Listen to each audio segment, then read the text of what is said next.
Voilà, bon, sur le chemin du reportage, on s'est arrêté à Cahors parce que Kat vient d'acheter un pneu, voilà. Cette anecdote est un peu nulle, mais c'est pour dire que l'aventure ne s'arrête jamais avec Média 46. Maintenant, on est à Bagat-en-Quercy et on est à la ferme Kezako, du coup, qui est la ferme de Delphine, qui est là. C'est une ferme pédagogique en fait, avec une exploitation agricole et un jardin pédagogique. C'est pas que pour les enfants. Non, non, c'est les tout petits, tout âge en fait. Ok, je suis avec Katharina qui est maraîchère bio. C'est la personne ici entre nous deux qui sait de quoi elle parle et je n'y connais rien, absolument rien. En fait, j'ai installé des terrasses et la première terrasse en fait c'est la plus intéressante parce que c'est celle qui reprend tout ce qu'il y a sur le jardin mais en plus petite quantité et c'est accessible à tous, c'est-à-dire les petits, les grands, les moyens et surtout les personnes qui sont en situation de handicap. On a un peu de tout, on a de la cucurbitacée, on a du légume, on a du fruit rouge, on a une petite mare, il y a une serre, l'aire de compostage, donc en fait on peut tout faire sur le premier étage, donc on est en bio. Et on est sur le principe de la rotation de culture, donc chaque année ça change. Petit potager où il y a le maïs Saint-Pantaléon, c'est un maïs de conservation de semences où j'ai fait grimper des haricots tarbés dessus. Alors attends, quand tu dis conservation de semences, du coup c'est pour garder des semences qui sont locales en fait. Il y a des semences qui sont anciennes qui n'ont plus le droit d'être utilisées pour être revendues.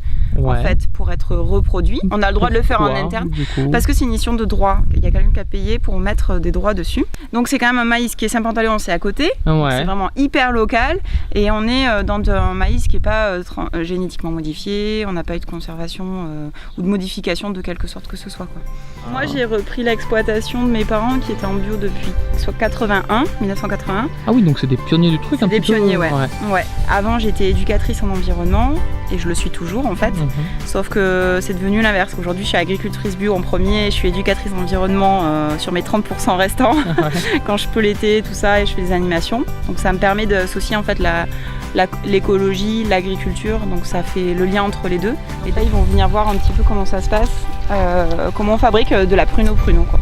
Ok. Voilà. Donc on peut venir et on peut goûter quoi, c'est ça l'idée? Ouais, c'est ça. Ouais, l'idée c'est de comprendre.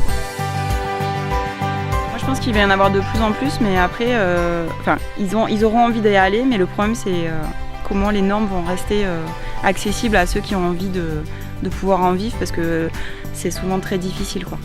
Encadrer ça va, mais est-ce qu'on va faire du gros bio? Il faut que le bio il atteigne aussi la valeur sociale qui se veut, quoi, de vivre dessus, moi je vois beaucoup à la petite échelle, l'unité, enfin petite ou moyenne, mais la grosse échelle je pense que c'est pas très intéressant, quoi. Donc attends, je vais juste prendre les flancs en bouffe. On se retrouve très vite. On vous dit du coup au revoir et à très bientôt sur Média 46.